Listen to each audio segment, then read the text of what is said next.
आप सभी का स्वागत है आज के सेशन पे। आईबीपीएस आरआरबी पीओ का मेंस का पेपर डिस्कस कर रहे थे हम। फर्स्ट पार्ट कंप्लीट हो चुका है रीजनिंग का, आज सेकंड पार्ट करने वाला है, यानी कि जो बचे हुए सवाल थे वो आज के सेशन में मैं आपको कंप्लीट करवाने वाला हूँ। और अभी आपके आरआरबी के मेंस के पेपर होने वाले हैं, तो इम्पोर्टेंट सेशन आप सभी के लिए।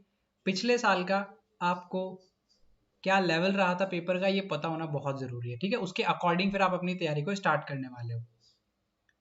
तो स्टार्ट करें फिर आज का सेशन। एक बार फटाफट से थम्स अप करके बता दीजिए सारी चीज़ें आप तक बहुत अच्छे से पहुंच रही हैं, वीडियो भी और ऑडियो भी। देन उसके बाद में स्टार्ट करेंगे आज के सेशन को, ठीक है। बिल्कुल, बहुत दिनों के बाद आज क्लासेस को जो है स्टार्ट करने वाले हैं। एंड पार्ट 1 आपको मिल जाएगा प्लेलिस्ट पे।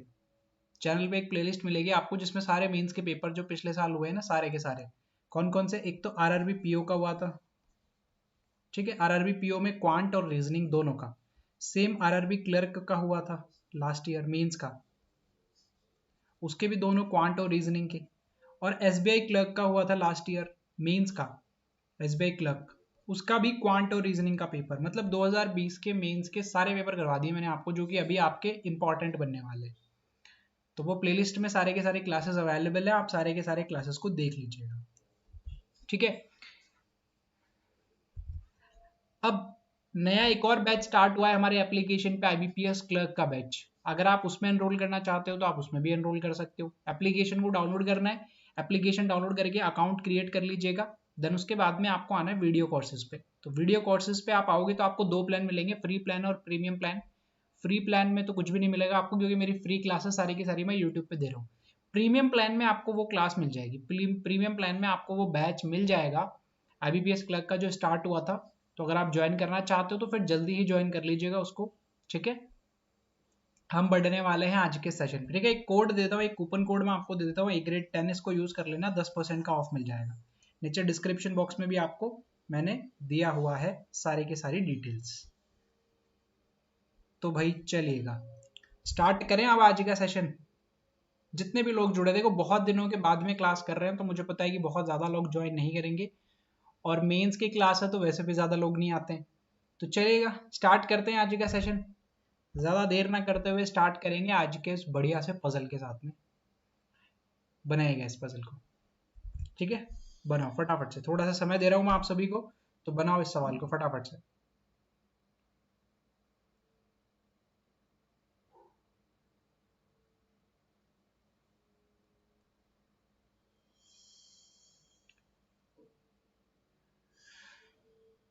जी गुड आफ्टरनून आप सभी को, फटाफट से क्वेश्चन सॉल्व कीजिएगा अब।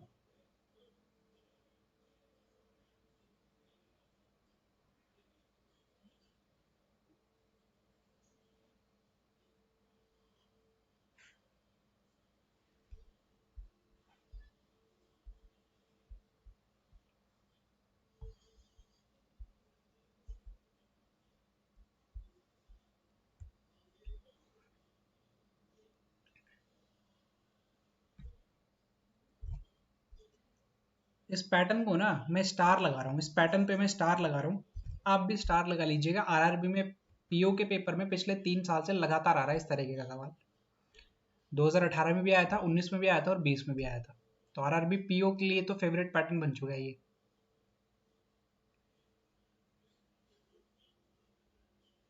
क्लियर नहीं दिख रहा है? देखो वीडियो क्वालिटी को इंक्रीज करो आप, है ना, वीडियो क्वालिटी को आपको खुद को इंक्रीज करना होगा।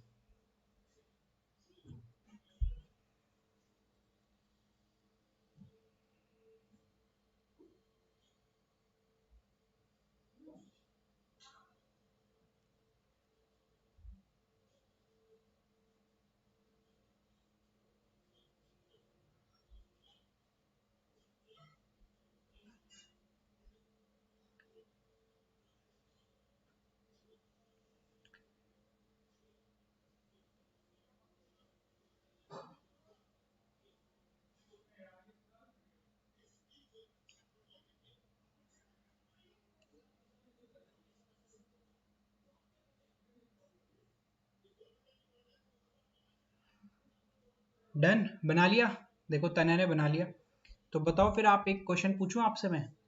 आप मुझे बताओ कि आयु जो है वो कितने साल का है, आयु की एज क्या है, आयु क्या है, ये बता दो आप तो।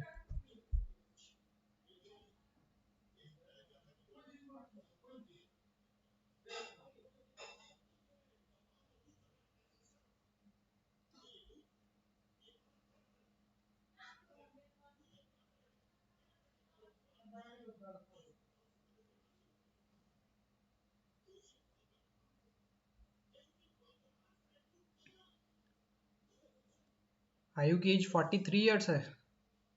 चलो देखो, बताओ, आप बताओ तन्या, आप बताओ, आपने बना लिया था इस सवाल को, आप भी बताओ। मेंस का जीके कहाँ से पढ़े? अफेयर्स क्लाउड से पढ़ो, मैंने बताया हुआ है आपको अच्छे से।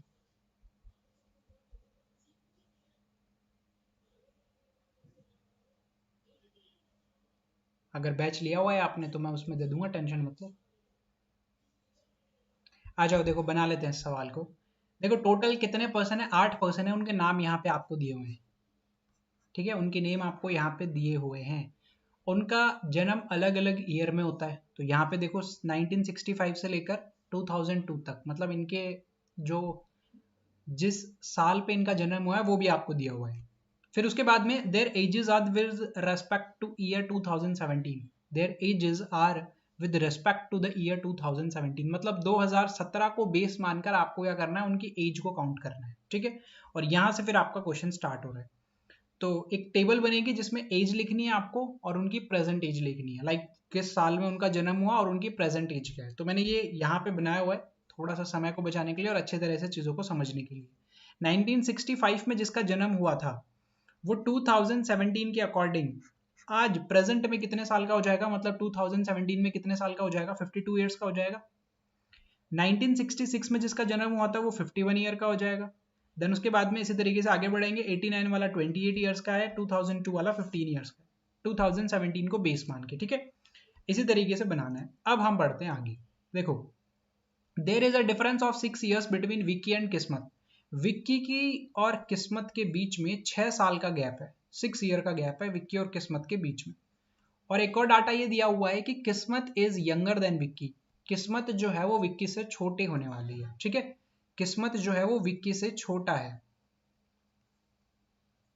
इस तरीके से आएगा। ठीक है, 6 साल का गैप है, तो कोई ना कोई ऐसा पेयर जरूर मिल रहा होगा जहां पे 6 साल का गैप मिलेगा आपको। देखो 52 अगर आप ले रहे हो तो 52 में 6 साल या तो प्लस करो या तो 6 साल माइनस करो, या तो 58 होना चाहिए या 46 होना चाहिए, दोनों में से कोई भी नहीं है। तो 52 पे तो ना तो विकी आएगा और ना ही किस्मत आएगा। 51 में प्लस 6 करोगे 57 नहीं है, लेकिन 51 में 6 माइनस करोगे तो 45 है। 6 साल का गैप है ना दोनों के बीच में। देखो ये पेयर पॉसिबल है क्या? बिल्कुल पॉसिबल है सर। देन उसके बाद में 45 के साथ में कोई पेयर नहीं बन रहा है, 33 के साथ में भी कोई पेयर नहीं बन रहा है, 28 के साथ में भी पेयर नहीं है, लेकिन 24 और 18 एक पेयर ये बन रहा है जिन पे दोनों के बीच में कितने साल का गैप है? 6 साल का गैप है।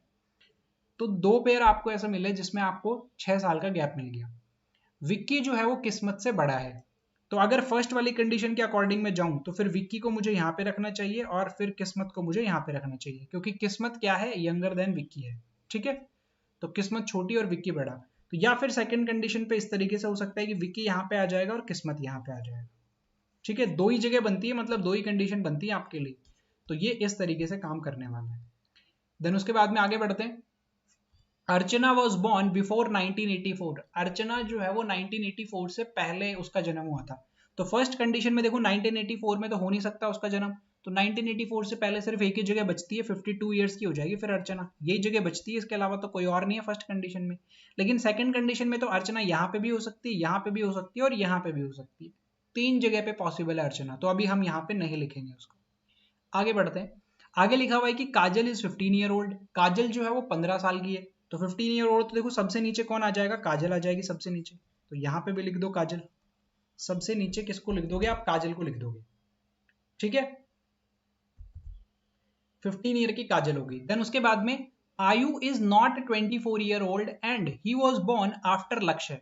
देखो लक्ष्य के तो बाद में जन्म हुआ है और आयु का, मतलब आयु का जो जन्म है वो लक्ष्य के बाद में हुआ है, और आयु जो है वो 24 ईयर्स का नहीं है, इस चीज का ध्यान रखना। आयु जो है वो 24 ईयर्स का नहीं होगा, ठीक है। ये यूज हो चुका है तो इसको हटा देते हैं हम, ये भी यूज हो चुका है। आयु जो होगा वो 24 ईयर का नहीं होगा, इतना कंफर्म हो गया, और वो उसका जन्म लक्ष्य के बाद में होगा।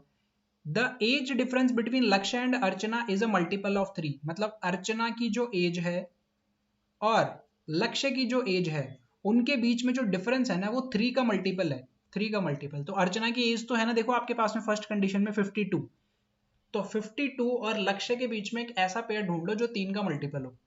देखो 52 यहाँ पे 33 को यूज कर सकते हो क्या आप? 33 को यूज नहीं कर सकते क्योंकि 33 और 52 में टोटल 19 का डिफरेंस है, 3 का मल्टीपल नहीं होगा। क्या 28 को यूज कर सकते हो आप? 28 और 52 में 24 का डिफरेंस है जो कि 3 का मल्टीपल होता है, तो बिल्कुल हो सकता है यहाँ पे आ सकता है आपका कौन? लक्ष्य आ सकता है। क्या 24 को आप यूज कर सकते हो क्या? 24 को यूज नहीं कर सकते क्योंकि 52 और 24 में 28 का डिफरेंस है, 3 का मल्टीपल नहीं है। 18 को यूज कर सकते हैं, 18 को भी आप यूज नहीं कर पाओगे क्योंकि टोटल 34 का डिफरेंस हो जाएगा फिर, और 34 भी 3 का मल्टीपल नहीं होता है। तो केवल और केवल एक जगह बचती है 28 ईयर्स, और यहाँ पे कौन आ जाएगा? फिर लक्ष्य आ जाएगा, ठीक है। सेकंड वाली कंडीशन में अभी कंफर्म नहीं है तो हम नहीं लिखेंगे। देन उसके बाद में लिखा हुआ है कि चिंटू इज यंगर देन आमरा, आमरा से यंगर है, मतलब आमरा के नीचे कहीं पे कौन आ जाएगा? चिंटू आ जाएगा, ठीक है। आमरा वॉज बोर्न आफ्टर विकी, आमरा का जन्म विकी के बाद में हुआ है। तो फर्स्ट कंडीशन में देखो विकी यहाँ पे, इसके नीचे आमरा कहीं पे आ सकता है, बिल्कुल सही है। लेकिन सेकंड कंडीशन पे देखो विकी यहाँ पे है, इसके नीचे आप आमरा को कहीं पे बैठा ही नहीं पाओगे क्योंकि और दो ही जगह पॉसिबल थी, उस पे नीचे किस्मत और काजल आ चुकी है, तो यहाँ पे आमरा नहीं आ पाएगा, तो फिर ये वाली कंडीशन गलत कंडीशन है आपकी, तो इसको हटा दो फिर कंडीशन को, बस सिंपल, ठीक है। यहाँ तक क्लियर हो गया। अर्चना और लक्ष्य भी मिल चुके हैं तो इन दोनों को भी हटा देते हैं यहाँ से, ये भी डाटा हो चुका है कंप्लीट। अब आप देखिएगा आपके पास में कितने कंडीशन बची है? 3 कंडीशन बची है। आयु जो है वो यहाँ पे नहीं आ सकता, 24 ईयर का नहीं है आयु, ये कंफर्म लिखा हुआ है। लेकिन लक्ष्य से नीचे आएगा, ये भी कंफर्म है, देख लो आप, लक्ष्य से नीचे कहीं पे आने वाला, लेकिन 24 पे नहीं आएगा। तो लक्ष्य से नीचे 24 पे नहीं आएगा तो फिर 18 का कौन हो जाएगा? आयु हो जाएगा। तो 18 पे कौन आ जाएगा? आयु आ जाएगा। और देन उसके बाद में आपके पास में सिर्फ एक डाटा बचा है, आमरा से नीचे कहीं पे कौन आ जाएगा? चिंटू आ जाएगा। तो फिर आमरा को यहाँ पे लिखो और चिंटू को यहाँ पे लिखो और आपका क्वेश्चन खत्म हो गया, ठीक है। बिल्कुल आराम आराम से समझाया मैंने आपको, लेकिन आपको खुद जो है ना इस क्वेश्चन को जल्दी सॉल्व करना है, ज्यादा समय नहीं देना इसको, ठीक है। क्लियर है? बिल्कुल यही लेवल रहेगा भाई, पिछले साल तो यही आया था। बाकी फर्स्ट वाला जो पार्ट था उसको भी आप चेक कर लेना एक बार, वहां पे भी बहुत सारे क्वेश्चन जो है ना वो मैंने करवा दिए थे। चलो चलो फिर आगे बढ़े नेक्स्ट क्वेश्चन पे। आ जाओ नेक्स्ट क्वेश्चन पे बढ़ते हैं। एक कुछ 2-3 सवाल पूछे गए थे पिछले साल, यहाँ से भी आपके क्वेश्चन तो सॉल्व कर लेते हैं, फिर इसको भी बनाओ फटाफट से, है ना। सिलॉग्स के क्वेश्चन मेंस में भी पूछे जाते हैं, अभी आपको पता चल जाएगा डायग्राम बनाते ही कि ये मेंस का सवाल है। फटाफट से बनाओ।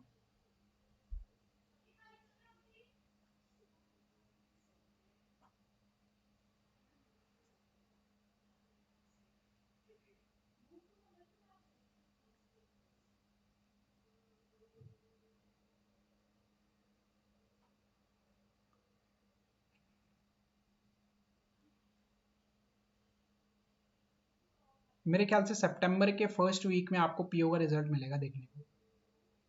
आरआरबी पीओ का शायद मेंस का पेपर आपका 25 तारीख को होने वाला है ना, 25 सितंबर को, तो फर्स्ट वीक में हो सकता है।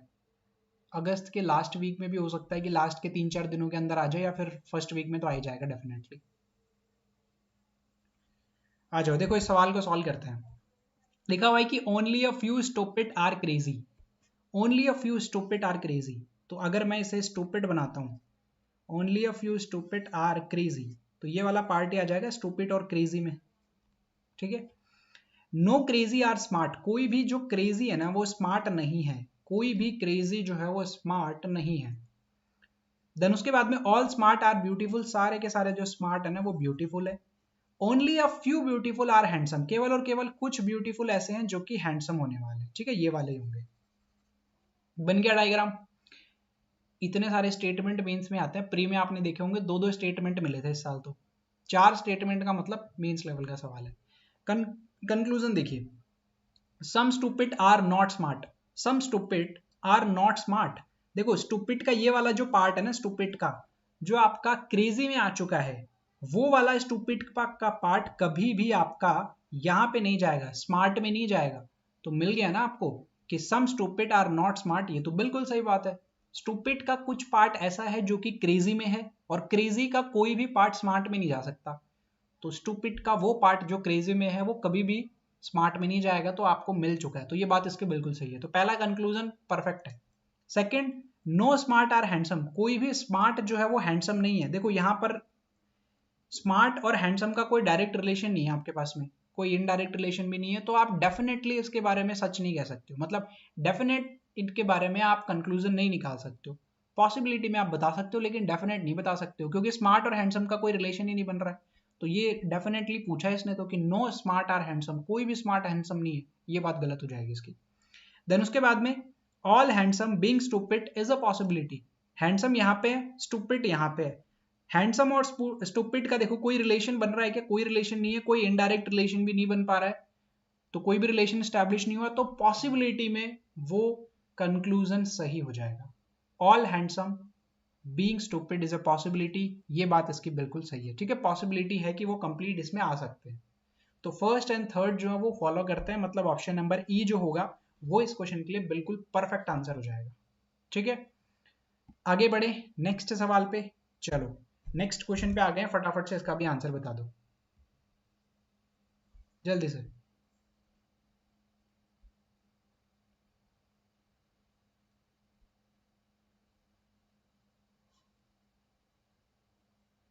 जल्दी से इसका बताओ फटाफट से।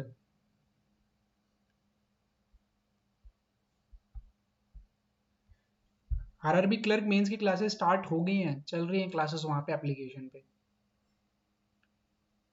मेंस के पजल चल रहे हैं अभी, है ना। मेंस में मैं पजल की क्लासेस ले रहा हूँ अभी, ज़्यादा फोकस पजल पे है, क्योंकि मेंस में आपसे 4 से 5 तो सिर्फ पजल ही पूछे जाने वाले हैं, तो पहले उनको अच्छे से कवर कर रहे हैं।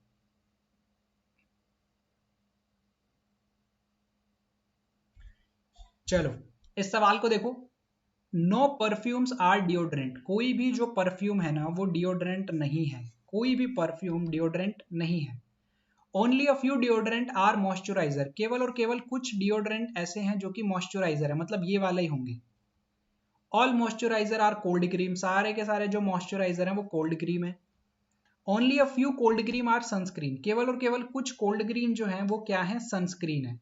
तो बस यहाँ पे ओनली अ फ्यू आ गया ना, तो ये वाला पार्ट हो जाएगा। ठीक है, कंक्लूजन क्या कहता है जी? कंक्लूजन कहता है सम डिओड्रेंट आर सनस्क्रीन, कुछ डिओड्रेंट सनस्क्रीन है क्या? देखो डिओड्रेंट तो यहाँ पे है, सनस्क्रीन यहाँ पे है। डेफिनेटली कुछ भी नहीं पता है आप सभी को, क्योंकि कोई रिलेशन नहीं है डेफिनेट, तो डेफिनेटली कोई रिलेशन स्टैब्लिश नहीं कर पाए हो। लेकिन इसने तो पूछा है कि सम डिओड्रेंट आर सनस्क्रीन, कुछ डिओड्रेंट सनस्क्रीन है, तो गलत बात हो जाएगी ना इसकी, ये कंफर्म तो पता ही नहीं है हमें। All perfume being sunscreen is a possibility, सारे के सारे जो परफ्यूम है वो क्या बन जाएंगे, सनस्क्रीन बन जाएंगे। इसकी पॉसिबिलिटी है क्या? बिल्कुल है, क्योंकि डायरेक्ट रिलेशन बन नहीं रहा है, इनडायरेक्ट रिलेशन भी नहीं बन रहा है, तो पॉसिबिलिटी में कुछ भी वर्क कर जाता है, तो पॉसिबिलिटी सही हो जाएगा। मतलब पॉसिबिलिटी में वर्क कर जाती है कंडीशन कि सारे के सारे जो परफ्यूम है वो सनस्क्रीन हो सकते हैं, तो सेकंड सही है। Third, no moisturiser are perfume, कोई भी मॉइस्चराइजर परफ्यूम नहीं है, कोई भी मॉइस्चराइजर परफ्यूम नहीं है, इसके बारे में हम डेफिनेट कंफर्म नहीं है यहाँ पे, तो ये वाला भी फॉलो नहीं करेगा, तो ओनली सेकंड फॉलो करेगा, केवल और केवल सेकंड फॉलो करता है, मतलब ऑप्शन बी इसका करेक्ट आंसर हो जाएगा। क्लियर है, आगे बढ़े नेक्स्ट क्वेश्चन पे। चलो आ जाओ फटाफट से, इसका भी बता दो इसका क्या आंसर होने वाला है।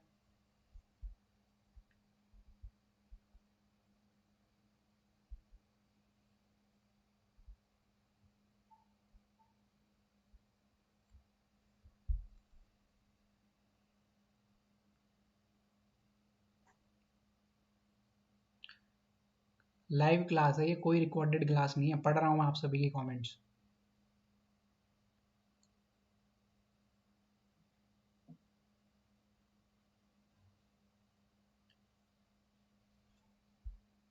चलो बनाओ इसको फटाफट से सवाल को।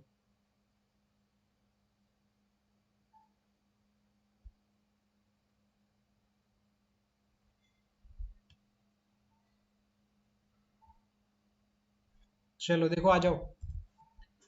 ऑल लैंप आर लाइट, सारे के सारे जो लैंप है ना वो क्या है? देखो एल एम पी लिख दूं मैं लैंप को, सारे के सारे जो लैंप हैं वो क्या हो जाएंगे, लाइट हो जाएंगे। ठीक है, only a few lights are bulb, केवल और केवल कुछ लाइट ऐसे हैं जो कि बल्ब हैं, तो सम वाली कंडीशन आ गई ना, ओनली अ फ्यू वाली। Only a few bulb are tubelights, केवल और केवल कुछ बल्ब ऐसे हैं जो कि क्या होने वाले हैं, ट्यूबलाइट्स होने वाले हैं। नो ट्यूबलाइट आर सीएफएल, कोई भी ट्यूबलाइट जो है वो सीएफएल नहीं होगी। डायग्राम बन गया, कंक्लूजन पे आ जाओ। नो लैंप आर ट्यूबलाइट, कोई भी लैंप जो है वो ट्यूबलाइट नहीं है, कोई भी लैंप ट्यूबलाइट नहीं है। देखो लैंप यहाँ पे, ट्यूबलाइट यहाँ पे, क्या कोई डेफिनेट रिलेशन बन रहा है कि नहीं बन रहा है, तो डेफिनेटली तो इसको बताना पॉसिबल नहीं होगा ना, तो पहला वाला तो फॉलो नहीं करेगा। सेकंड वाला, सम सीएफएल आर नॉट बल्ब, कुछ सीएफएल ऐसे हैं जो कि बल्ब नहीं है, नहीं, ये तो गलत हो रही है इसकी बात। अगर ये बोलता ना कि कुछ बल्ब सीएफएल नहीं है, तब तो सही हो जाता है ये, क्योंकि बल्ब का ये वाला जो पार्ट है ना, देखो जो ट्यूबलाइट में गया हुआ है, ये कभी भी सीएफएल में नहीं जाएगा। तो कुछ बल्ब सीएफएल नहीं है, सम बल्ब आर नॉट सीएफएल, ये तो बात सही है इसकी, लेकिन सम सीएफएल आर नॉट बल्ब, ये बात गलत है इसकी। ठीक है ना, थोड़ा ध्यान रखिएगा, रिवर्स में पूछा है आपसे तो ये फॉलो नहीं करेगा। Third, some lights are not bulb, कुछ लाइट ऐसी हैं जो बल्ब नहीं है, ये भी बिल्कुल डेफिनेटली सही हो जाएगा। पता है क्यों? क्योंकि आपको यहाँ पे ये बोला गया है कि ओनली अ फ्यू, सॉरी यहाँ पे only a few lights are bulb, देखो स्टेटमेंट में आपको बिल्कुल क्लियरली मेंशन किया हुआ है कि only a few lights are bulb, केवल कुछ लाइट्स ऐसी हैं जो कि बल्ब हैं। तो some lights are not bulb, तो कुछ लाइट्स ऐसी होंगी जो बल्ब नहीं होंगे, फिर ये बात बिल्कुल कंफर्म है, सही है बिल्कुल ये तो only third follows. Option number C जो होगा वो इसके लिए बिल्कुल करेक्ट आंसर हो जाएगा। बताओ, क्लियर हो गया? हाँ जी, आरआरबी में आपको सेक्शनल कट ऑफ मिलेगा, प्री में भी और मेंस में भी। तो आपको ओवरऑल एग्जाम भी क्लियर करना है और एक हर एक सब्जेक्ट को भी क्लियर करना है, दोनों को आपको क्लियर करना पड़ेगा। ठीक है, चलो क्लियर हो गया। क्वेश्चन गड़बड़ तो नहीं करोगे ना? अब देखो यही लेवल आएगा आरआरबी में, कोई ज्यादा लेवल नहीं आता। मैं पिछले 1.5 महीने से पढ़ा रहा हूँ, बच्चों को बोलते बोलते थक गया कि भाई स्पीड पे काम कर लो, लेवल कम ही मिलेगा, स्पीड पे काम कर लो, लेवल कम ही मिलेगा। और वही हुआ, बाहर आके सब यही कह रहे थे कि सर स्पीड बढ़ानी थी बस। अब स्पीड कैसे बढ़ाएंगे? स्पीड बढ़ाएंगे, अपनी गलतियों को देखो कि आपने एग्जाम में क्या गलती की थी, नेक्स्ट टाइम सुधारना है ना उस गलती को, और प्रिपरेशन के साथ में उसको मैच करो कि क्या जो क्वेश्चन पेपर डिमांड कर रहा है, जो एग्जामिनर हमसे डिमांड कर रहा है, क्या वो तैयारी हमने की है। क्योंकि हमारे दिमाग में तो एक ही चीज रहती है कि सर मुश्किल सवाल आएगा, आसान तो आएगा नहीं, लेकिन आगे आसान। तो एक्चुअली एग्जाम की डिमांड क्या है, उस चीज को समझो। एग्जामिनर ने आपसे डिमांड की थी आरआरबी के पेपर में कि आप स्पीड से क्वेश्चन को सॉल्व करो। अब उसके लिए क्या करना पड़ेगा? उसके लिए आपको हर एक पैटर्न को पहले तो समझना पड़ेगा, फिर घर पे बैठ के भी टाइमर के साथ में तैयारी करनी चाहिए। मॉक टेस्ट तो लगाने वाले हो टाइमर के साथ में, लेकिन जब खुद से सॉल्व कर रहे हो ना, कि आपने डिसाइड किया कि भाई मैं 4 क्वेश्चन सॉल्व करूंगा आज, मैंने डिसाइड कर लिया कि मैं चारों पैटर्न के पजल बनाने वाला हूं, तो मोबाइल फोन में टाइमर लगा के करो। स्पीड तभी बढ़ेगी आपकी, जब तक एक्चुअल में टाइमर के साथ में प्रैक्टिस नहीं करोगे तो स्पीड नहीं बढ़ेगी। लेकिन पहले दिन में टाइमर नहीं लगाना होता, इस चीज को भी समझिएगा। जब आपको लगे कि आपका 80 to 90% सिलेबस कंप्लीट हो गया है, सिलेबस को अच्छे से हमने कर लिया, देन उसके बाद में आप टाइमर लगा के भी प्रैक्टिस करोगे। ठीक है, एग्जामिनर क्या डिमांड कर रहा है, इस चीज को समझकर अगर आप तैयारी करोगे ना, बहुत जल्दी सिलेक्शन ले लोगे। चलो आगे आ जाओ। Next question machine input output का सवाल है, बनाएंगे इस सवाल को। बहुत ही गंदा सा पैटर्न है, बहुत गंदा पैटर्न है, मैं तो अटेम्प्ट ही ना करूं ऐसे पेपर को अगर आ जाए तो, लेकिन करेंगे अभी। हम बनाओ इस सवाल को फटाफट से।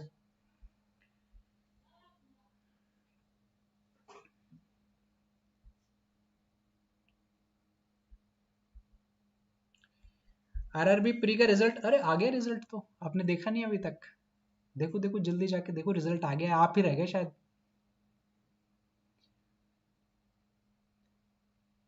एग्जाम डेट कब है उसके 20 दिन पहले, 20 से 25 दिन पहले आ जाएगा। ठीक है, तो ऐसे परेशान रहोगे ना तो ना तो आगे के एग्जाम के लिए तैयारी कर पाओगे, ना इसके मेंस की तैयारी कर पाओगे।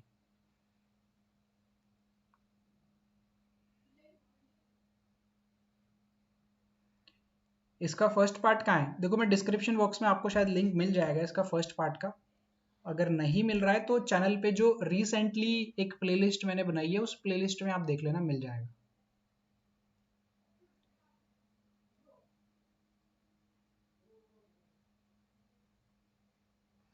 आरआरबी क्लर्क का रिजल्ट देखो, पिछले 2 साल से मैं आप सभी को कराऊं कि रिजल्ट का वेट मत करो मत करो मत करो, लेकिन एग्जाम होते बस क्लासेस दिखी नहीं कि जाके कमेंट करना शुरू कर दो, स्पैम करना, रिजल्ट कब आएगा, रिजल्ट कब आएगा। क्या हो जाएगा उससे? तैयार होगी नहीं मेंस के लिए, वो चीज को देखो ना आप। मेंस के लिए तैयार नहीं होना तो कोई फायदा नहीं है, रिजल्ट आ जाएगा या फिर 10 दिन के बाद आएगा। जिसको पता है ना कि वो मेंस में बैठेगा, तैयारी की हुई है, वो कभी नहीं पूछता कि रिजल्ट कब आएगा। उसको इतना पता है कि मेरा एग्जाम होने वाला है आज से 10 दिन के बाद में, डेट है मेरे सामने, बस उसको लेके पढ़ाई करता रहता है वो। अगर रिजल्ट उसके फेवर में नहीं भी आता ना तो भी वो उस पढ़ाई को कंटिन्यू करता है, क्योंकि आगे 10 दिन के बाद में नया एग्जाम आने वाला है। समझे आप? तो इन सब चीज़ों से थोड़ा सा दूर हटो। रिजल्ट कब आएगा, कट ऑफ क्या रहेगी, छोड़ दो इन सब चीज़ों को। देखो ये सवाल मैं समझा देता हूँ, बाकी पर्सनली मैं तो अटेम्प्ट नहीं करता भाई इस सवाल को। अगर एग्जाम में आ जाता है तो मैं नहीं करूंगा इसको अटेम्प्ट, क्योंकि ऐसे ऐसे लाइक ऐसे पैटर्न के सवाल जो है ना नहीं करने चाहिए अटेम्प्ट। ऐसा लॉजिक इसमें लगाया हुआ है जो आप कितनी भी प्रैक्टिस कर लो, ये लॉजिक आप क्लिक नहीं कर पाओगे एग्जाम के दौरान और समय और खराब कर दोगे। इससे बढ़िया है कि मैं तो कोई पजल बना लूँ, है ना। इससे बढ़िया क्या है कि मैं तो कोई एक पजल बना लूंगा एक्स्ट्रा, वो ज्यादा बेनिफिशियल रहेगा, क्योंकि क्वेश्चन सामने होगा, पजल में भर लूंगा। लेकिन यहाँ पर ना ऐसा ऐसा लॉजिक दिए हुए हैं, देखो अभी मैं आपको समझाता हूँ इस क्वेश्चन का लॉजिक, बिल्कुल ही मतलब जिसका सेंस नहीं है, ऐसा बिल्कुल ऊट पटांग सा डाल दिया था। यहाँ पे इनपुट आपको ये दिया हुआ है, क्लाउडी, अमेजिंग, अगस्त, इंग्लिश और अंडर। अब जब इसको इनपुट दिया गया ना तो पहले स्टेप में ये हो गया काम। पहले स्टेप में ये इस तरीके से अरेंज हुई। आप पता है ये कैसे अरेंज हुई? या तो फर्स्ट लेटर को चूज करके आप इनको अरेंज करने की कोशिश करो, या तो लास्ट को करने की कोशिश करो, ठीक है।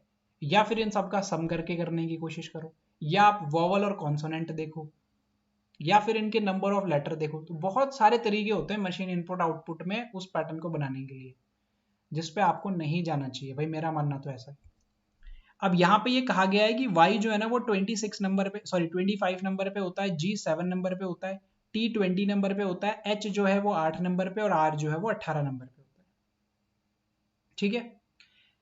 अब इन नंबर के अकॉर्डिंग इनको असेंडिंग ऑर्डर में अरेंज करो। सबसे पहले देखो h जो है ना वो 8 नंबर पे आता है, तो सबसे पहले, सॉरी उससे भी पहले g जो है वो 7 नंबर पे आता है। तो लास्ट लेटर को आपको देखना है, लास्ट लेटर आपको देखना है और असेंडिंग ऑर्डर में लिखना है। तो सबसे पहले देखो 7 नंबर वाला अमेजिंग लिखा गया है, फिर 8 नंबर वाला इंग्लिश लिखा गया है, फिर उससे आगे आप बढ़ोगे तो 18 नंबर वाला अंडर लिखा गया है, फिर 20 नंबर वाला अगस्त लिखा गया है और फिर 25 नंबर वाला क्लाउडी लिखा गया है।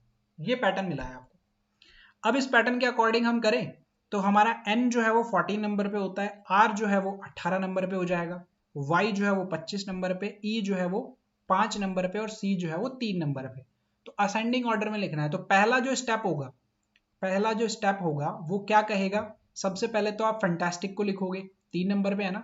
देन उसके बाद में 5 नंबर पे आप ये वाला वर्ड लिखोगे, और इनको पूरा लिखने की भी जरूरत नहीं है ना, फर्स्ट लेटर लिख लो या फिर 1-2 लेटर लिख लो इनके, उससे काम चल जाएगा आपका।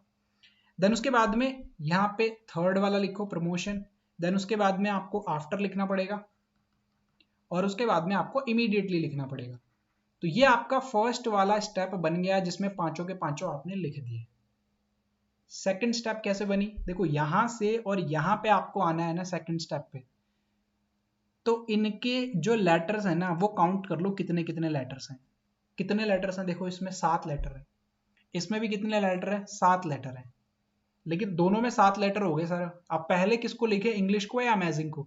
तो अब इनको आपने लिखना है डिसेंडिंग ऑर्डर में। इनको क्या करना है? डिसेंडिंग ऑर्डर में लिखना है। जैसे 7 लेटर यहाँ पे थे, 7 लेटर यहाँ पे थे, तो सेम नंबर हो गए ना, तो अब इनको डिसेंडिंग ऑर्डर में लिखो। बाकी क्लाउडी 6 नंबर पे है, क्योंकि टोटल लेटर्स कितने 6 हैं, तो वो 7 से नीचे आने वाला है। अगस्त में भी 6 है और यहाँ पर अंडर में 5 है। तो डिसेंडिंग ऑर्डर में करना है इनके लेटर्स को ऐड करके। तो जो स्टेप सेकंड होगी वो क्या कहेगी? स्टेप सेकंड ये कहेगी कि आप ना क्या करो, इनको ऐड करो, इनके लेटर्स को ऐड करो और उसके अकॉर्डिंग फिर इनको अरेंज करो डिसेंडिंग ऑर्डर में। अब इनके लेटर्स के अकॉर्डिंग अगर मैं करने जाऊंगा तो यहां पर सबको ऐड करना पड़ेगा। देखो यहां पर आपको सबको ऐड करना पड़ेगा। प्रमोशन में कितने लेटर्स हैं? 9। यहाँ पे कितने हैं? 5। इमीडिएटली में कितने होते हैं? देखो 3 3 6, 3 9 और 2 11। यहाँ पर भी 3 3 6 और 3 9 है, और यहाँ पर फैंटास्टिक में भी कितने हैं? 9 लेटर्स। अब आपको क्या करना है? डिसेंडिंग ऑर्डर में लिखना है। तो डिसेंडिंग ऑर्डर में सबसे पहले तो भाई इमीडिएटली आ जाएगा, क्योंकि सबसे ज्यादा यही है इसमें, सबसे ज्यादा लेटर्स हैं इसमें इमीडिएटली में, 11 नंबर। लेकिन 9 नंबर पे अब 3 वर्ड्स हैं आपके पास में, तो 9 नंबर पे 3 वर्ड्स हो गए, तो सबसे पहले कौन आएगा? डिसेंडिंग ऑर्डर में लिखो। तो डिसेंडिंग ऑर्डर में लिखोगे तो सबसे पहले आर से स्टार्ट होने वाला आएगा, तो आर से स्टार्ट होने वाला लिखो। देन उसके बाद में पी से स्टार्ट होने वाला आएगा, तो तो यहाँ पर प्रमोशन के लिए PRO लिखो। देन उसके बाद में फंटास्टिक वाला आएगा तो यहाँ पे फंटास्टिक लिखो और उसके बाद में आफ्टर को लिखो। इतना सब कुछ एग्जाम में करने का समय होता है क्या? इसलिए मैं कह रहा हूँ कि मशीन इनपुट आउटपुट पे ना मैंने कभी ध्यान नहीं दिया ज़्यादा। ऐसे ऐसे पैटर्न मिलेंगे, ऐसे ऐसी कोडिंग मिलेगी इनकी, बिल्कुल सेंसलेस। पाँच नंबर का सवाल आएगा और इससे ज़्यादा आएगा भी नहीं है। देन उसके बाद में स्टेप थ्री पे आप चले जाओ। ठीक है, स्टेप सेकंड भी क्लियर हो गई। अब स्टेप थ्री को देखो, बिल्कुल मैच नहीं करती स्टेप वन और स्टेप टू और स्टेप थ्री, बिल्कुल मैच नहीं करेंगे। अब थ्री पे देखो आपको नया ही कुछ मिलेगा। अब थ्री पे आपको क्या करना है, देखो अचानक से देखो ये जो वर्ड्स लिखे हुए थे ना, अचानक से देखो क्या किस में चेंज हो गई है। कोई वर्ड ही नहीं बन रहा, कोई सेंसिंग वाला वर्ड नहीं बना, कोई सेंस नहीं निकल रहा इन वर्ड से, कोई मीनिंगफुल वर्ड भी नहीं बन रहा है। ठीक है, अब क्या करें सर, अब नहीं समझ में आ रहा है। तो देखो अब पता क्या किया गया है इसमें, ध्यान से देखना कितना मजेदार है ये वाला पैटर्न। ई जो है ना, ई मतलब एक वर्ड में जितने वॉवल्स है ना उनको पीछे वाले से चेंज कर दिया गया, उनको पीछे वाले से चेंज किया गया। लाइक देखो मैं आपको एग्जांपल के लिए बताता हूँ। इंग्लिश जो है ना, इंग्लिश में ई जो है एक वॉवल है और इसके जस्ट पीछे कौन आता है, डी होता है, तो डी में चेंज कर दिया। एन जो है एक वॉवल नहीं होता तो एन को एन रखो, जी को भी आप जी रखो क्योंकि वॉवल है, सॉरी कॉन्सोनेंट है, एल को भी आप एल रखो। आई जो है वो 9 नंबर पे आता है तो इससे पहले कौन आएगा, एच आएगा 8 नंबर पे। एस और एच दोनों कॉन्सोनेंट है तो बस दोनों को लिख दो। इंग्लिश वाला वर्ड देखो यहाँ पे इस तरीके से चेंज हो गया, देखो ये रहा, देखो ये रहा। भाई इतना करोगे ना तो एक ही सवाल करेंगे आओगे ये पेपर में, ठीक है ना। तो इंग्लिश वाला ऐसे चेंज हो गया, मतलब जितने वोवल्स थे ना उनको जस्ट पीछे वाले से चेंज कर दिया गया है।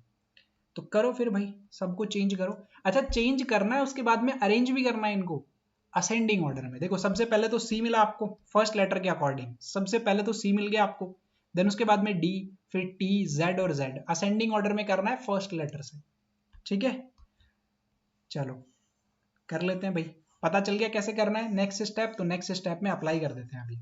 अब नेक्स्ट स्टेप में अप्लाई करें तो देखो पी जो है वो तो पी ही रहेगा, फर्स्ट लेटर इसका तो पी रहेगा क्योंकि ये तो एक कॉन्सोनेंट है, चेंज नहीं करना। ए जो है ना वो इसके जस्ट पीछे वाले में मतलब जेड में चेंज हो जाएगा। आई जो है वो एच में चेंज हो जाएगा। आर जो है वो आर रहेगा और एफ जो है वो एफ रहेगा। अब इनको असेंडिंग ऑर्डर में लिखना है, तो असेंडिंग ऑर्डर में लिखना है ना आपको, तो आप सबसे पहले एच को लिखोगे। सबसे पहले आप किसको लिखोगे, एच को लिखोगे। तो एच जो है वो कहां से आ रहा है, देखो एच यहां पे आ रहा है इमीडिएटली में। तो इमीडिएटली अब आपको इमीडिएटली नहीं लिखना, अब आपको एच लिखना है और जितने भी इसमें वॉवल्स है ना इनको पीछे वाले से चेंज करके लिखना है। तो मैं तो एच ही लिख देता हूँ, बस पता चल जाएगा कि ये इमीडिएटली का है। देन उसके बाद में उसके सॉरी एफ आएगा ना इससे पहले, तो एक सेकंड एफ जो है वो इससे पहले आ चुका है, असेंडिंग ऑर्डर में लिखना है। तो सबसे पहले तो एफ आएगा फैंटास्टिक, तो एफ को लिखो सबसे पहले। देन सेकंड पे एच आ जाएगा, देन उसके बाद में थर्ड पे पी, फिर आर और फिर उसके बाद में जेड आ जाएगा। थर्ड स्टेप तक पहुंच गए जैसे तैसे करके, भाई पहुंच गए सर जैसे तैसे करके। अब फोर्थ स्टेप पे अचानक से नंबर आ गए। अब इन नंबर को कैसे करेंगे, देखो नंबर के लिए भी एक बहुत ही तगड़ा इन्होंने यहाँ पर बनाया हुआ था पिछले साल, मुझे लगता नहीं है किसी ने अटेम्प्ट किया होगा पिछले साल ये सवाल। 56 बनाया, पता है कैसे बनाया 56? सी जो है वो कितने नंबर पे आता है, 3 नंबर पे। वाई जो है वो कितने नंबर पे आता है, 25 नंबर पे।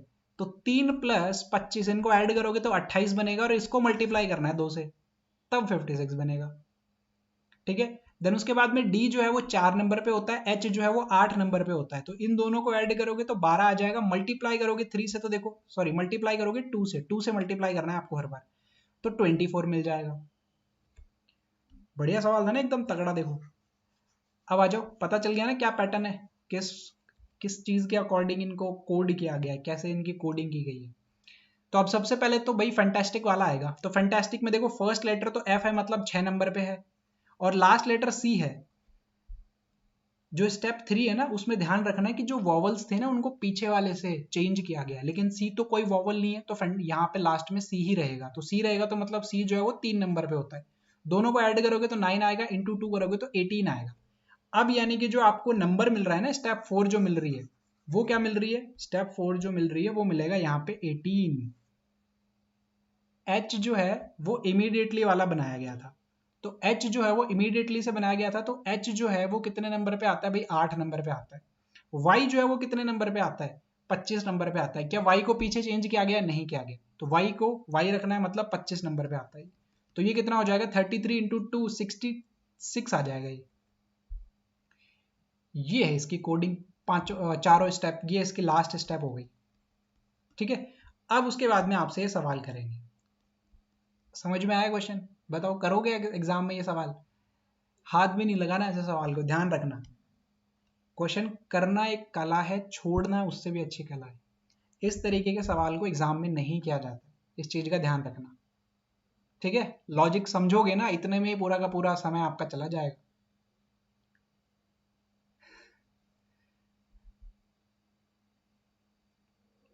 अब आ जाओ, देखो अब आपसे क्या पूछा गया था। अब आपसे पूछा गया है कि इसमें आपको लास्ट स्टेप बतानी है। ठीक है, मतलब थर्ड स्टेप बतानी है जो नंबर से पहले वाली है। Which of the following would be the last but one step of the given input. तो थर्ड वाली पूछ रहा है आपसे, तो क्या होगी थर्ड वाली? देखो एफ से स्टार्ट हो रहा है, तो एफ से स्टार्ट होने वाला ऑप्शन सी है। देखो एफ से, देन उसके बाद में देखो एच से स्टार्ट हो रहा है, देन उसके बाद में पी से, देन उसके बाद में आर से और जेड से। तो सी इसका करेक्ट आंसर हो जाएगा। ठीक है, इस क्वेश्चन का आंसर हो जाएगा सी। क्लियर हो गया?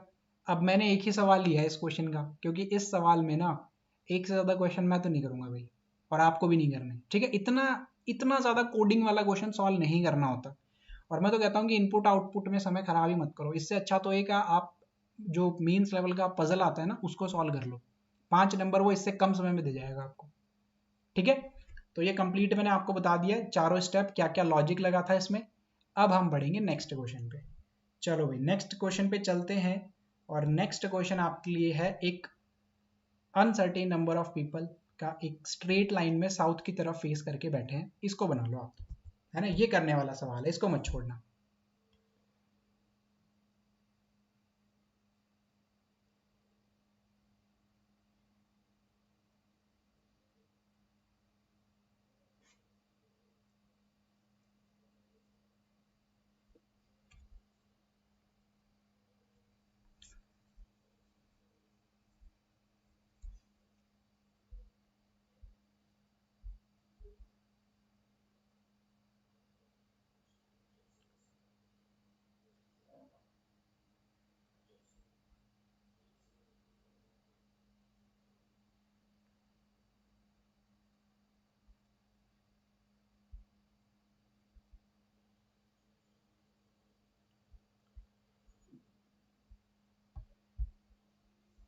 चलो चलो बनाओ इस सवाल को, ये तो ज़्यादा मुश्किल नहीं होना चाहिए आपके लिए।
इतना मुश्किल सवाल नहीं है, जल्दी करो थोड़ा सा।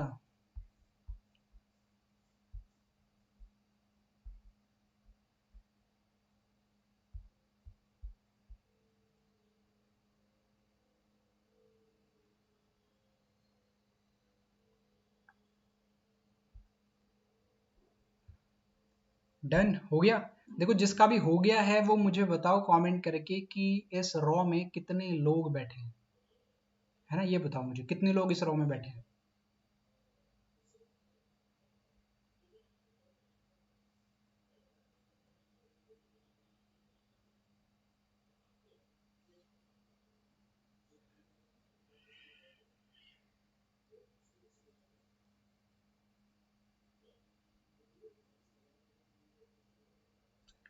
चलो आ जाओ बना लेते हैं सवाल को, है ना, इतना मुश्किल सवाल नहीं था। चलो बनाए सवाल को। देखो, a certain number of people are sitting in a straight line facing the south direction. 7 people sit between M and Z. M और जेड के बीच में टोटल 7 लोग बैठते हैं। तो एम अगर यहाँ पे है तो हो सकता है कि वो एम के लेफ्ट में हो 7 लोग, और जेड यहाँ पे हो जाएगा। ठीक है, हो सकता है कि जेड यहाँ पे हो और 7 लोगों को छोड़कर एम जो है वो यहाँ पे आ जाए। दो ही कंडीशन पॉसिबल है ना, तो दोनों कंडीशन पे मैंने लिख लिया ना। इनका फेस जो है ना वो साउथ की तरफ ही है। अब आगे, 5 people sit between Z and P. Z और पी के बीच में 5 लोग बैठते हैं। तो जेड यहाँ पे है तो जेड के लेफ्ट में भी हो सकते हैं, जेड के राइट में भी हो सकते हैं। तो लिखो मत आप, फिर ज्यादा कंडीशंस हो जाएंगी। तो जेड और पी के बीच में 5 लोगों का गैप है। मैं इस तरीके से लिख लेता हूँ, कोई डायरेक्शन नहीं बना रहा हूँ। जेड और पी के बीच में टोटल 5 लोगों का गैप होने वाला है, बस इस चीज को यहाँ पे आपको समझना है। ठीक है, अब उसके बाद में more than 2 people sit between T and S. T और एस के बीच में ना 2 से ज्यादा लोग बैठते हैं। तो मैं ये कर दूं, टी और एस के बीच में 2 से ज्यादा लोग, मतलब टी और एस के बीच में 2+। देन उसके बाद में Q sits fifth from an end. Q जो है वो एक एंड से 5th पोजीशन पे बैठता है। 5th फ्रॉम एंड, ठीक है, एंड से 5th पोजीशन पे बैठेगा कौन? क्यू। ठीक है सर। फिर लिखा हुआ है कि utmost 2 people sit to the left of P. P के लेफ्ट में ज्यादा से ज्यादा 2 लोग बैठ सकते हैं ना, पी के लेफ्ट में। तो पी का फेस अगर साउथ की तरफ है तो देखो ज्यादा से ज्यादा 2 लोग हो सकते हैं। यहाँ पे लिख लो इसके साथ में कि एट मोस्ट है ये, ठीक है ना। पी के लेफ्ट में ज्यादा से ज्यादा 2 लोग हो सकते हैं, इससे ज्यादा नहीं हो सकते। तो पी पी को आप बैठा सकते हो, जेड और पी का रिलेशन आप बना सकते हो। देखो जेड और पी का रिलेशन कहा था ना, अगर मैं जेड के राइट साइड में आके 1 2 3 4 5% छोड़ के अगर मैं पी को यहाँ लिख दूंगा, तो पी के लेफ्ट में देखो कितने ज्यादा लोग हो गए। लेकिन पी के लेफ्ट में तो ज्यादा से ज्यादा 2 ही हो सकते हैं ना इस वाले कंडीशन के अकॉर्डिंग। तो पी जो है वो यहाँ पे नहीं आ सकता फिर, तो यहाँ से पी को हटा दो। तो फिर पी को आप यहाँ लिखो 1 2 3 4 5, और पी को फिर आप यहाँ पे लिख दो। सेम यहाँ पर भी आप z के अगर राइट में जाओगे और p को बिठाओगे यहाँ पे कहीं पे, तो फिर p के लेफ्ट में 2 से ज्यादा लोग हो जाएंगे। तो आप फिर z के लेफ्ट में जाओ। देखो 1 2 3 4 5, फिर p को आप यहाँ लिख दो। p कंफर्म हो गया सेकंड कंडीशन पे, और p के लेफ्ट में ज्यादा से ज्यादा 2 लोग हो सकते हैं। तो 2 लोग हो गए, तो मतलब ये इस पूरे के पूरे एंड हो गया इस लाइन का। ठीक है, यहां तक हम पहुंच गए हैं। अब जो फर्स्ट वाली कंडीशन है ना, उसमें पी के लेफ्ट में 2 लोग हो सकते हैं, अभी अभी कंफर्म नहीं है। ठीक है, चलो आगे बढ़े। आगे क्या कहा जा रहा है? 3 people sit between S and P who is not an immediate neighbour of Q. S और पी के बीच में 3 लोग बैठते हैं, और पी जो है ना वो क्यू का पड़ोसी नहीं होने वाला है, इस चीज का ध्यान रखना। ठीक है, एस और पी के बीच में 3 लोग बैठे हैं।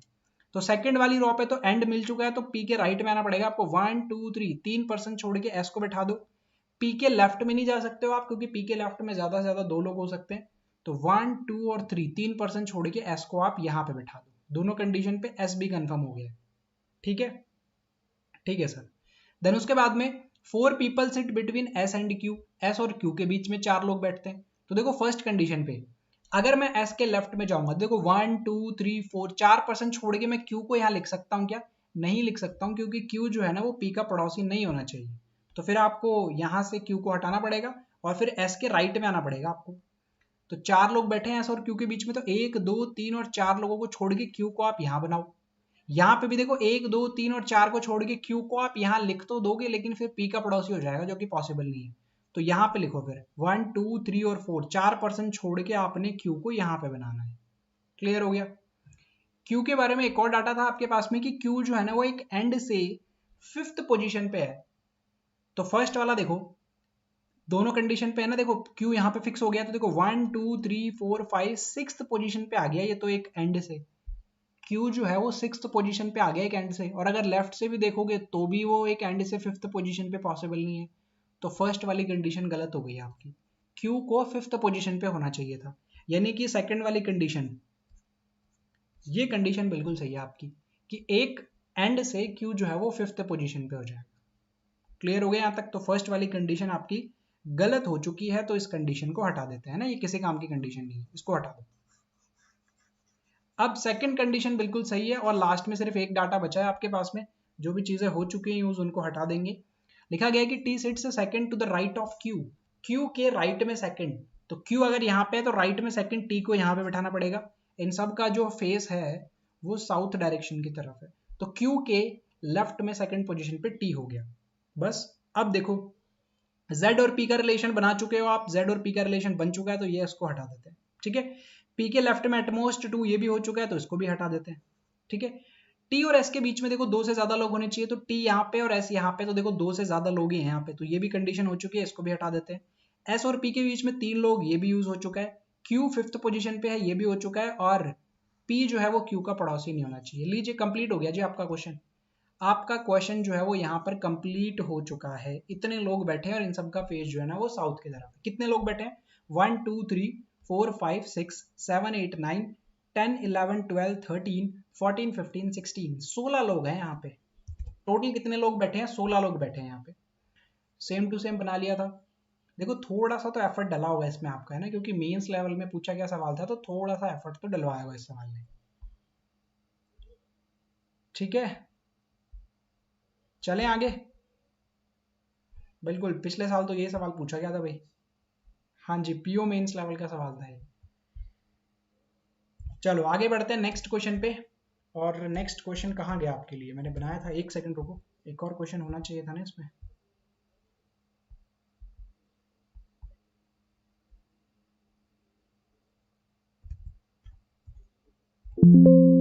एक सेकंड रुको यार, एक सेकंड रुको।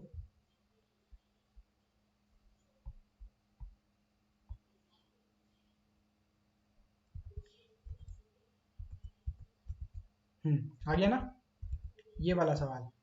इस वाले सवाल को सॉल्व करके बताओ, मेंस में भी पूछा गया था ये। डायरेक्शन बेस्ड सवाल जो है वो मेंस में भी आ जाते हैं। बनाओ।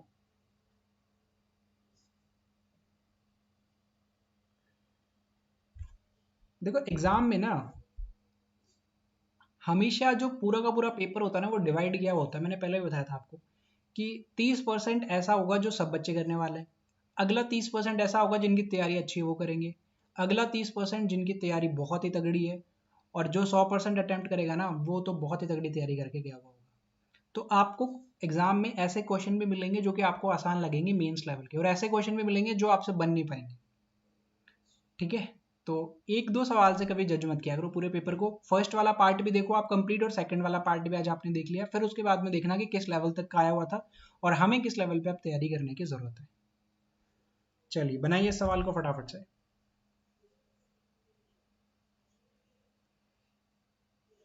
इस सवाल के बाद में मैं आपको एक होमवर्क के लिए सवाल दूंगा ना, आपका आज का ये आखिरी सवाल होने वाला है।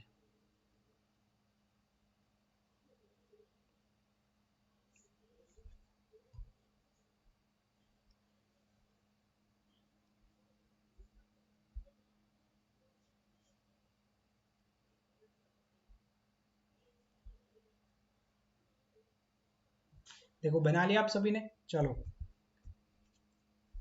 Raman start walking from his home towards north direction, north direction की तरफ वो चलना शुरू करता है। After a distance of 20 kilometre he takes a right turn and walk 10 kilometre to reach hospital. देखो यहां से उसने चलना शुरू किया नॉर्थ डायरेक्शन की तरफ, और नॉर्थ डायरेक्शन की तरफ वो कितना जाता है? 20 किलोमीटर का डिस्टेंस ट्रैवल करता है। तो यहाँ पे ये 20 किलोमीटर का डिस्टेंस ट्रैवल किया।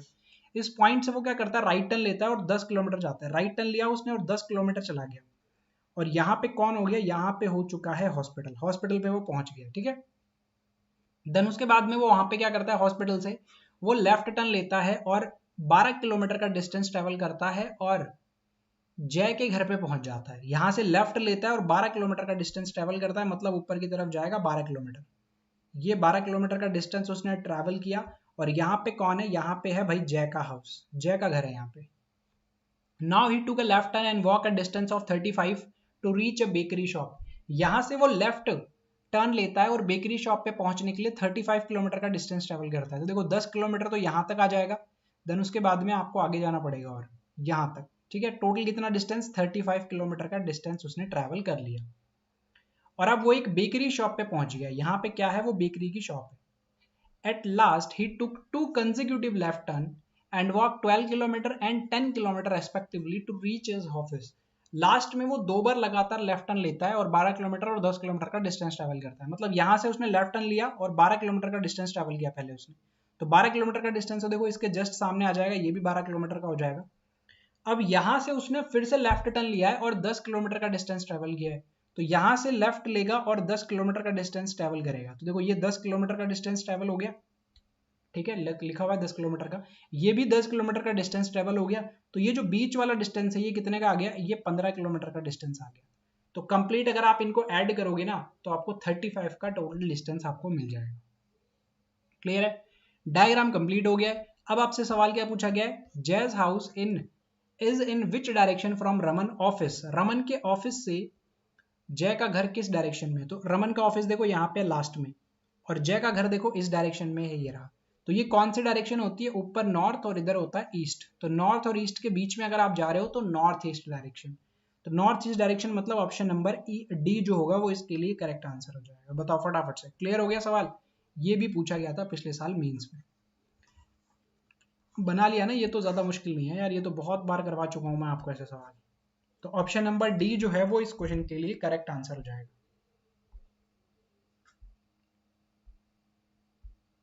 ठीक है, अब नेक्स्ट एक सवाल मैं आपको आपके होमवर्क के लिए दे रहा हूं, ये आपको घर पे करना है सवाल और बताना है कमेंट करके कि इसका आंसर क्या होगा, इसी से रिलेटेड है। ठीक है, इससे पहले वाला जो पार्ट था वो पार्ट का लिंक भी आपको मैं नीचे डिस्क्रिप्शन बॉक्स में डाल दूंगा, तो वहां से आप वो भी देख लेना।